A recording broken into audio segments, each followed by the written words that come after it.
Shalom Bapak Saudara yang dikasih dalam Tuhan kita Yesus Kristus. Kajian Alkitab kita pada kesempatan kali ini terambil dari Galatia pasal yang pertama ayat yang ke-7. Firman Tuhan berkata demikian: yang sebenarnya bukan Injil, hanya ada orang yang mengacaukan kamu dan yang bermaksud untuk memutarbalikkan Injil Kristus. Kajian Alkitab kita pada kesempatan kali ini masih melanjutkan kajian Alkitab yang sebelumnya, yaitu mengenai Injil yang lain. Bapak Saudara, pada kesempatan kali ini kita akan melihat beberapa kata yang terdapat di dalam ayat yang ke-7 dari bahasa aslinya.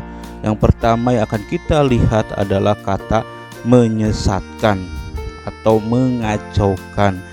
Kata menyesatkan atau mengacaukan dari bahasa Yunani atau dalam bahasa Yunani memakai kata taraso, yaitu dapat diartikan sebagai mengacaukan atau menggelisahkan.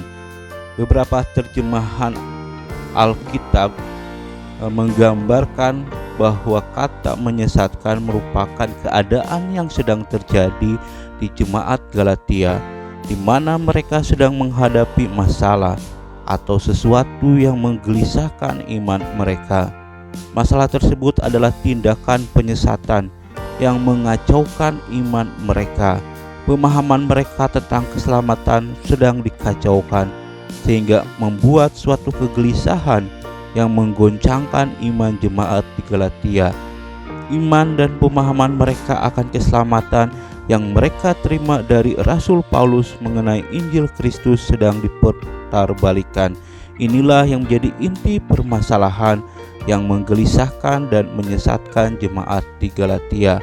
Kata memutarbalikkan dalam bahasa Yunani memakai kata metatrepo yang diartikan sebagai menyesatkan atau membelokkan atau mengubah. Kata ini menggambarkan bagaimana usaha pengajar sesat yang masuk di jemaat Galatia untuk mengubah atau membelokkan iman jemaat, khususnya dalam hal keselamatan, di mana harus ditambahkan dengan perbuatan manusiawi untuk memperolehnya. Ada beberapa penafsir yang melihat bahwa jemaat Galatia sedang dikepung oleh orang-orang yang memberitakan Injil lain. Mereka adalah para lawan Rasul Paulus yang biasanya diidentifikasikan sebagai orang-orang dari penganut agama Yudaisme yang memaksa para petobat di Galatia untuk mengikuti gaya hidup Yahudi yang berorientasi pada hukum-hukum. Lawan atau musuh Paulus sengaja memutarbalikkan Injil Kristus sehingga membuat jemaat di Galatia bingung, karena Injil yang diberitakan bukan mengarah kepada kasih karunia dan penebusan Allah di dalam Yesus Kristus. Inilah yang menyesatkan kebenaran dan penyimpangan dari kebenaran Injil. Kemudian ada juga penafsir lain yang mengatakan bahwa pemakaian kata kerja menggelisahkan menunjuk kepada orang Kristen Yahudi yang bersikeras bahwa orang bukan Yahudi harus disunat dan mematuhi semua hukum Musa. Hal tersebut kita bisa melihat dan membacanya di dalam Kisah Para Rasul pasal yang ke-15 ayat yang ke-24. Mereka membuat jemaat Galatia bingung dengan mencoba untuk menyesatkan atau mengubah Injil Kristus, dan hal itu sedang berlangsung, tetapi mereka belum berhasil.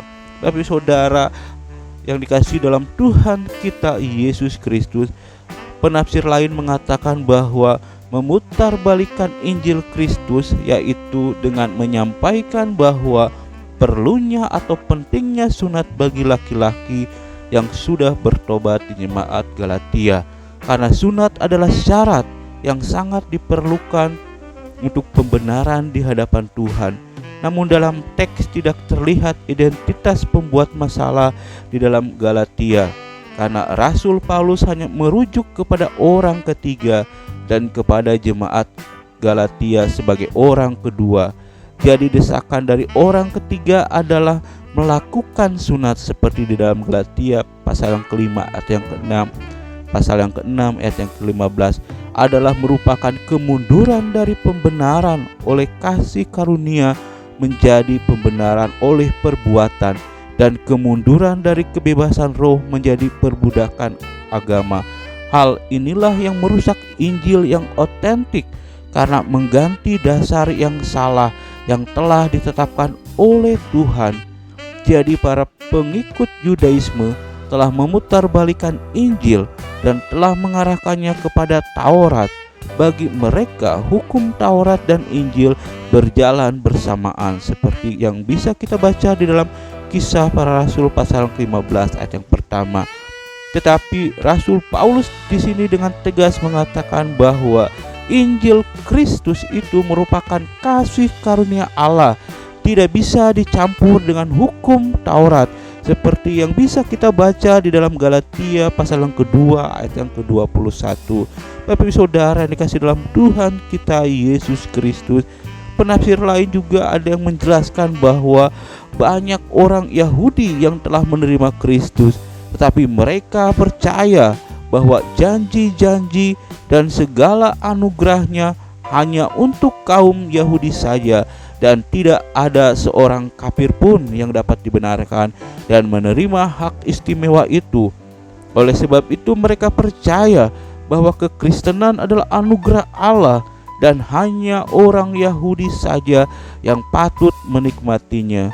Jadi jalan keluar bagi orang kafir adalah jika ingin menjadi Kristen, yaitu dengan cara diyahudikan, yaitu dengan melakukan sunat dan mematuhi seluruh hukum Taurat.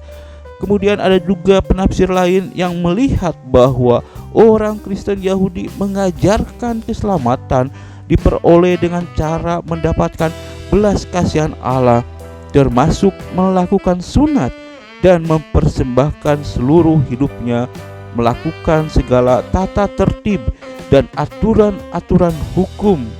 Jadi setiap perbuatan baik yang mereka lakukan adalah tabungan untuk masuk ke dalam kerajaan Allah. Dan bagi Rasul Paulus ini adalah suatu kemustahilan yang mutlak dan memutarbalikkan kebenaran. Bapak Ibu Saudara yang dikasih dalam Tuhan kita Yesus Kristus, penafsir lain juga mengatakan bahwa orang Israel yang sudah percaya melihat Yesus sebagai penggenapan perjanjian Allah dengan bangsa Israel, sehingga mereka menuntut agar semua orang Kristen, baik Yahudi maupun bukan, mempunyai tanda perjanjian itu. Akan tetapi di sini Rasul Paulus tidak sependapat dengan mereka. Rasul Paulus menjelaskan bahwa Abraham bapak leluhur mereka dibenarkan karena Abraham percaya akan janji bahwa semua bangsa akan diberkati melalui dia. Kita bisa membacanya di dalam Kejadian pasal yang ke-12 ayat yang ke-3. Dan janji berkat bagi semua bangsa digenapi di dalam Kristus. Kita bisa membaca di dalam Galatia pasal yang ke-3 ayat yang ke-16. Sehingga setiap orang percaya menerima janji itu. Kemudian Bapak Saudara, penafsir lain juga mengatakan bahwa orang-orang yang disebut saudara-saudara palsu di dalam Galatia pasal yang kedua ayat yang keempat sampai dengan kelima, mereka tidak membangkang atas Injil yang diberitakan oleh Rasul Paulus. Mereka hanya mau menyempurnakan apa yang Rasul Paulus telah sampaikan. Kekurangan Rasul Paulus adalah membawa jemaat Galatia kepada suatu status sebagai anak-anak Allah di dalam Kristus, dan hanya bergantung kepada iman saja. Para saudara palsu menginginkan atau ingin meyakinkan jemaat di Galatia bahwa Kristus adalah Mesias yang telah dijanjikan oleh Allah untuk umat Israel sebagai anak Abraham. Oleh karena itu Taurat dan Kristus menurut saudara-saudara palsu atau menurut guru-guru palsu saling terkait, karena hanya di dalam lingkungan hukum Taurat janji itu dipenuhi dalam Kristus. Oleh karena itu, setiap orang harus melakukan hukum Taurat dan masuk menjadi anggota umat Yahudi. Jadi hukum Taurat menurut para saudara palsu memiliki makna dan menjamin partisipasi dari orang Kristen secara penuh. Inilah yang Rasul Paulus lihat sebagai tindakan mengacaukan dan memutarbalikkan Injil Kristus. Bapak Ibu Saudara, kalau tadi kita sudah melihat arti kata menyesatkan di dalam bahasa Yunani-nya memakai kata taraso, maka yang saat ini kita akan melihat kata nomos yang dipakai di dalam surat Galatia. Ada beberapa penafsir yang mengartikan bahwa kata nomos merujuk kepada hukum Taurat, akan tetapi ada juga yang mengartikan bahwa kata nomos merupakan hukum atau kaidah atau peraturan atau undang-undang kebiasaan yang menjadi standar keadilan yang ditetapkan oleh suatu negara. Akan tetapi secara umum kata nomos di dalam perjanjian lama merujuk kepada hukum Kristus, yaitu kita bisa membacanya di Galatia pasal yang ke-6 ayat yang kedua, hukum iman di dalam Roma pasal yang ketiga ayat 27, kemudian hukum pikiran Roma 7 ayat 23, hukum dosa Roma 7 ayat 23, hukum kebebasan Yakobus 1 ayat 25 dan Yakobus 2 ayat 12. Bapak Ibu Saudara, ada penafsir yang mengatakan bahwa kata nomos tidak sama dengan Torah di dalam bahasa Ibrani. Nomos pada dasarnya adalah adat, kemudian berkembang dengan apa yang disebut dengan hukum, dan sudut pandangnya bersifat manusiawi. Sedangkan Torah berarti petunjuk dan digunakan bukan hanya sebagai undang-undang yang telah diberikan Allah untuk ditaati, melainkan juga merupakan petunjuk ajaran ilahi. Dalam arti yang luas, Torah menunjukkan wahyu ilahi secara keseluruhan.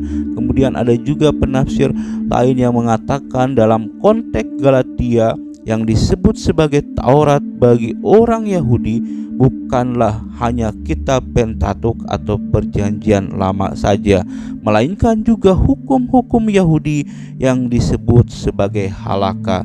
Jadi kata nomos di dalam surat Galatia tidak bisa diterjemahkan langsung sebagai hukum Taurat atau sama dengan Torah Ibrani, tetapi sesuai dengan konteksnya dapat diartikan sebagai hukum atau peraturan adat istiadat Yahudi yang didasarkan pada pemahaman mereka terhadap perjanjian lama.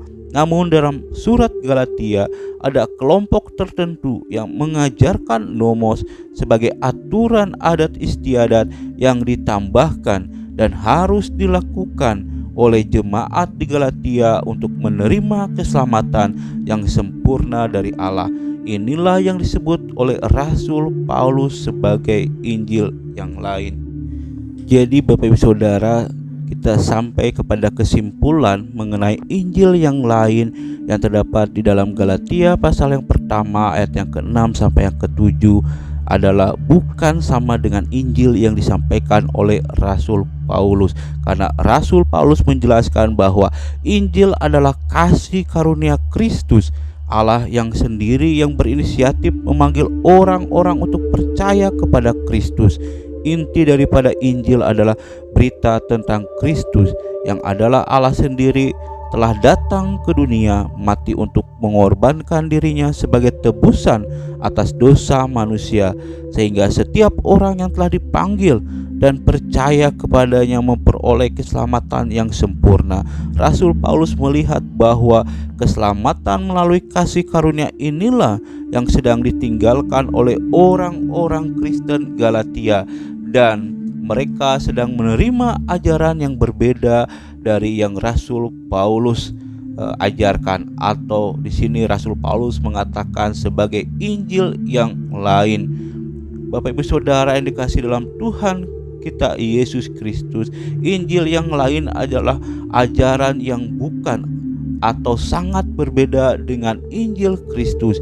Jika dilihat dari konteksnya, ditemukan bahwa ajaran mengenai Injil yang lain dalam surat Galatia menekankan kepada orang Kristen non-Yahudi untuk melakukan adat istiadat Yahudi yang disebut dengan halakha.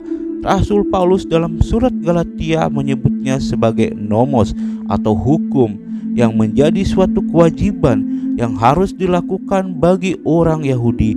Dalam peraturan tersebut, hal-hal yang wajib dilakukan seperti sunat, hari-hari tertentu, dan peraturan-peraturan lainnya dengan tujuan untuk memperoleh kesempurnaan di hadapan Allah agar bisa diselamatkan. Injil yang lain merupakan suatu ajaran yang mengacaukan dan ingin mengubah Injil Kristus dengan mengajarkan bahwa iman di dalam Kristus tidak sempurna dan harus ditambahkan dengan melakukan aturan adat istiadat Yahudi, yaitu seperti sunat, untuk memperoleh keselamatan yang sempurna. Sehingga dalam surat Galatia sendiri, Rasul Paulus menjelaskan bahwa keselamatan itu satu-satunya hanya melalui kasih karunia yang diperoleh melalui iman kepada Yesus Kristus. Allah yang memanggil setiap orang percaya untuk memperoleh keselamatan itu melalui karya Kristus. Implikasinya keselamatan melalui kasih karunia Kristus tidak perlu ditambahkan oleh usaha manusia atau dengan melakukan hukum Taurat. Kajian Alkitab kita sampai di sini. Tuhan Yesus memberkati.